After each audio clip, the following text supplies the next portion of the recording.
Hello दोस्तों, तो कैसे हैं आप सब। आई होप आप सभी बहुत अच्छे होंगे। जैसा कि आप सभी लोग जानते हैं कि आपके साथ में डेली लाइफ ब्लॉगिंग यानी डेली लाइफ अपना डेली रूटीन ब्लॉग शेयर करती हूँ। तो सब कुछ जो सुबह से शाम तक जो भी काम करती हूँ, जहाँ भी जाती हूँ, जो भी बनाती हूँ, सभी रेसिपीज़ सब कुछ शेयर करती हूँ। तो बस उसी के उसमें आज फिर से अपना जो रूटीन ब्लॉग है वो शेयर कर रही हूँ।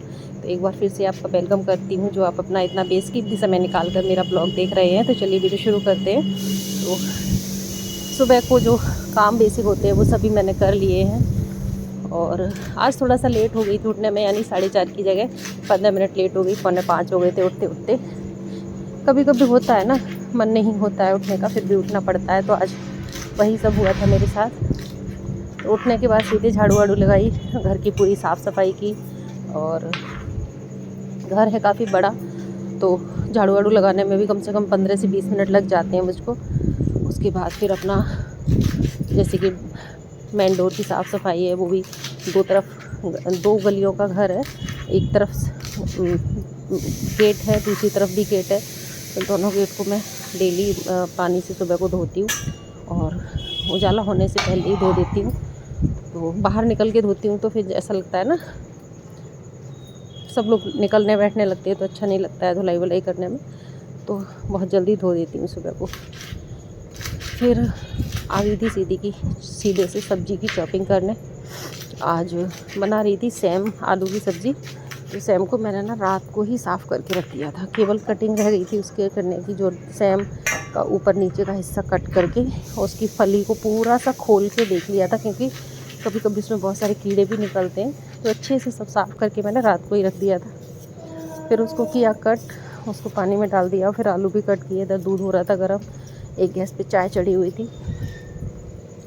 तो जो भी काम जितना भी हो पाएगा, जैसे थोड़ा सा लेट हो जाती हूँ तो ज़रूरी काम होते हैं पहले वही करती हूँ मैं। तो वही मैं कर रही थी कि सब्ज़ी वगैरह लंच वगैरह पूरा तैयार करके फिर नाश्ते में जो भी होगा वो बना दूँगी। और आज देखती हूँ कहीं जाने की प्लानिंग हो सकती है, तो वो सब कुछ आपके साथ शेयर करूँगी। ब्लॉग को फुल वॉच कीजिएगा, बिल्कुल भी स्किप मत कीजिएगा, क्योंकि बहुत लंबा ब्लॉग तो नहीं बनाती हूँ मैं, 10 मिनट का ही बनाती हूँ। अगर आप कुछ काम करते करते मेरी बहनें देखेंगी भी तो भी टाइम पता नहीं चलेगा। तो थोड़ा सा अगर आप लोग हेल्प करेंगे तो हम लोगों की भी हेल्प होगी, जो अपना टाइम निकाल के ब्लॉगिंग करते हैं, पूरा टाइम देते हैं और फिर इतना सब काम करने के बाद वीडियोस भी शूट करते हैं, तो थोड़ा सा समय ज़्यादा लग जाता है सब काम में। तो यहाँ पर सब्ज़ी वगैरह काट करके मैं छौंक दूँगी। और सभी लोग सो ही रहे थे अभी, क्योंकि टाइम यहाँ पे हो रहा था करीब 5:30 पौने 6 बजे का हो रहा था। 4:45 उठी थी मैं, तो 1 घंटा हो गया था।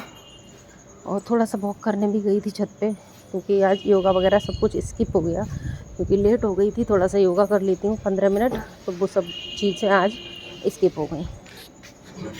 तो यूट्यूब पर मेरे काफ़ी सब्सक्राइबर कंप्लीट हो चुके हैं, क्योंकि मेहनत कर रही हूँ मैं, डेली ब्लॉगिंग करती हूँ और डेली वीडियो शूट करके डेली आप तक पहुँचाने का काम करती हूँ। तो बस यही सब मेरा चलता रहता है और पूरी कोशिश करती हूँ कि आपके पास टाइम से मेरा ब्लॉग पहुँच जाए। चाहे मैं कितनी भी बिज़ी हो जाऊँ, लेकिन मैं आपके पास वीडियो पहुँचाती हूँ। तो आप मेरा सपोर्ट ऐसे ही बनाए रखना जैसे अब तक आप अपना साथ दे रहे हैं। तो ये सब सब्ज़ी वब्ज़ी करने के बाद फिर मैं नहाना धोना, और आज ज़रूरी जगह जगह पे पोछा लगाऊंगी, सब जगह नहीं लगाऊंगी। अभी इसको करने के बाद फिर पोछा लगा के सीधे नहाने जाऊंगी, क्योंकि ना साफ़ सफाई जब मैं करती हूँ ना, उससे पहले ही मैं किचन के काम थोड़े बहुत निपटा देती हूँ, नाश्ता के और खाने के तैयारी कर देती हूँ। फिर नहाने के बाद सारी चीज़ें करती हूँ। पोछा वोछा किचन में मैं पहले ही लगा देती हूँ। बाकी जो रह गया है ना बाद में करूँगी। तो जो सेम आलू की सब्ज़ी ना मैं छौंक रही हूँ केवल लहसुन और हरी मिर्च से। मेरे यहाँ इसी तरीके से खाते हैं और इसका फ्लेवर बहुत अच्छा लगता है और सिंपल बनती है, बिल्कुल बिना मिर्च मसाले की, हरी मिर्च लहसुन वाली। छौंक दी मैंने। और इमली ले आई थी हस्बैंड जी, मैंने बताया था आपको, मैंने दही बड़े बनाए हुए थे, बट इमली नहीं थी तो उसकी चटनी नहीं बन पाई थी, तो रात को मैंने मंगा ली थी इमली और रात को ही भिगो दी थी। तो उसका बस सारी चीज़ें तैयार करके मैंने इमली की चटनी बनाई। और अब सभी लोग उठ गए थे और नाश्ते का टाइम हो गया था। तो सारा काम करने के बाद, नहाने धोने के बाद, पूजा पाठ करने के बाद फिर मैंने नाश्ता बनाया, यानी कि लंच कर दिया था प्रिपेयर, जो कि फटाफट बन जाएगा। अब यहाँ पर बन रहा था ब्रेकफास्ट बच्चों के लिए। तो आज बेटे को खाने था चीज़ सैंडविच, तो उसके लिए बन रहा था चीज़ सैंडविच। और सभी लोगों के लिए मैंने अपने लिए, पापा जी मम्मी जी के लिए बनाया था ओट्स का दलिया, क्योंकि बच्चे तो ऐसी ही चीज़ें खाते हैं, बच्चे नहीं दलिया वगैरह खाते हैं, और बच्चों को तो बस यही सब चीज़ें चाहिए होती हैं। तो बस मैं यहाँ पे बना रही हूँ वो चीज़ सैंडविच, सिंपल सा, जो चीज़ आता है ना मार्केट में, बस पूरा चीज़ का स्लाइस एक ब्रेड के बीच में लगा के सेक देंगे। घर में किसी को बहुत ज़्यादा बुजुर्गों को तो ये चीज़ें पसंद ही नहीं होती हैं, बच्चों को ही पसंद होती हैं। और मैं सच बताऊँ तो पहले से कभी मंगा के नहीं रखती हूँ ये चीज़ें, जब बच्चे होते हैं तभी उन्हीं के लिए मंगाती हूँ, क्योंकि बहुत ज़्यादा पुरानी हो जाती हैं और हम लोग खाते नहीं हैं ये चीज़ें। सब हम लोग सादा सिंपल आदमी, सब लोग सिंपल सा खाना खाते हैं, आप लोग देखते ही हैं, बिल्कुल सिंपल चीज़ें खाते हैं। तो बस वही दाल रोटी सब्ज़ी, हरी सब्जियाँ, दाल, और नाश्ते में वही पोहा दलिया, यही सब चीज़ें। और बच्चे आ जाते हैं तो तब सब कुछ बनने लगता है जो उनको पसंद होता है। और फिर टाइम के हिसाब से भी बनाती हूँ, जैसा भी टाइम होता है, जल्दी का टाइम होता है तो उसी हिसाब की डिश बनाती हूँ। तो अब दोपहर में लंच में जो भी बनेगा मम्मी पापा जी का, एक तो सब्ज़ी और दाल बन गई थी, बच्चों के लिए देखती हूँ मैं क्या बनाऊँगी। फिर तो यहाँ पर मम्मी पापा जी को तो करा दिया था मैंने, दही बड़े और दलिया वगैरह सब कुछ खा चुके थे। और बेटे के लिए सेक रही थी, हस्बैंड जी भी खा चुके थे। और पता है दोनों ही बच्चे मेरे अपोजिट हैं, बेटी को चीज़ सैंडविच बिल्कुल भी पसंद नहीं है और बेटे को चीज़ सैंडविच बहुत पसंद है। तो अब बेटी जो खाएगी उसके लिए बनाऊँगी आलू सैंडविच। तो यहाँ पर बेटे के लिए पहले बन रहे हैं, क्योंकि वो पहले रेडी हो गया है खाने के लिए। फिर और दही बड़े दे दिए थे साथ में उसके लिए मैंने। और दूध ना पीता नहीं है सुबह को, साथ में बहुत ही कम शेक वगैरह बना देती हूँ तो वो पी लेता है। तो मैंगो शेक वगैरह बना दूँगी अगर कहेगा तो, बट अभी तो ये दही बड़े ही थे इसलिए नहीं बनाया था। तो सबके लिए मैंने लगा दिए थे। तो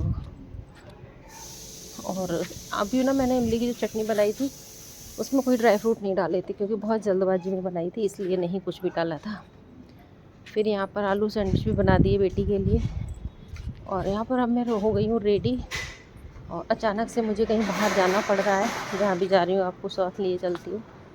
तो मैं, हस्बैंड जी और बेटी निकल लिए सडनली किसी काम से। तो जहाँ जा रहे हैं वहाँ पर करीब 1 घंटे का रास्ता है हमारा। तो मैं बहुत छोटे से टाउन में रहती हूँ, तो बस यहाँ पर हम पहुँच गए हैं। यहाँ पर कुछ काम था बेटी का, तो वो काम वगैरह करवा के और फिर और चल दिए थे। और गर्मी तो इतनी भयंकर हो रखी थी, और टाइम यहाँ पर हो रहा था करीब 2 बज रहे थे, और बहुत तेज़ धूप हो रही थी। तो उमस वाली जो गर्मी होती है ना, वो वाली गर्मी थी। बस यहाँ पर हम लोग जो है फिर से बैठ जाएंगे, और काम जो कराने गए थे वो हो चुका था। फिर उसके बाद अब हो गया था भूख का टाइम, क्योंकि घर पे जो बना के आए थे वो मम्मी पापा जी के लिए बनाया था। अब घर जाएंगे तब तक टाइम ज़्यादा हो जाएगा। फिर हम लोगों ने, बस भूख लग गई थी, थोड़ा कुछ बाहर खाया पिया। और यहाँ पे भी इतनी भयंकर गर्मी, एसी जो है सर्विस हो रही थी एसी की, तो वहाँ पे एक एसी बंद कर रखा था, तो यहाँ भी गर्मी लगने लगी, थोड़ी बहुत ठंडक लग रही थी। फिर बस यहाँ पर हम लोगों ने जो जो खाना था वो ऑर्डर किया, थोड़ी सी क्लिप भी बनाई। तो और कहीं भी जाओ ना, बिल्कुल कुछ करो या ना करो, थकान बहुत हो जाती है। फिर घर जाना था वापस, और पूरा दिन ऐसे ही निकल गया। सुबह को 4:30 पौने 5 से उठे बस। फिर हम लोग चलेंगे अब अपना काम करा के अपने घर वापस। तो ये सब गिफ्ट पैक रखे हुए थे, हम देख रहे थे अगर कुछ लेना हो तो क्या करें। तो ये बहुत ज़्यादा, कोई 1100, कोई 1200, और इसी तरीके से इसमें गिफ्ट में बहुत सारी चीज़ें होती है ना, बड़ा अच्छा रहता है कि अब सब चीज़ें इकट्ठी एक साथ दे दो। फिर हम लोग खा पी के और निकल लिए अपने घर की ओर। और बारिश नहीं हो रही थी बिल्कुल भी, इतना मतलब भयंकर गर्मी उमस वाली हो रही थी कि बस पूछो मत। फिर घर आके हमने थोड़े से कपड़े प्रेस किए। तो ये मेरा आज का ब्लॉग था। आई होप आपको पसंद आया होगा। पसंद आए तो प्लीज़ लाइक सब्सक्राइब शेयर ज़रूर कीजिएगा। तो मिलूँगी कल के ब्लॉग में। तब तक के लिए राधे राधे, जय श्री कृष्ण।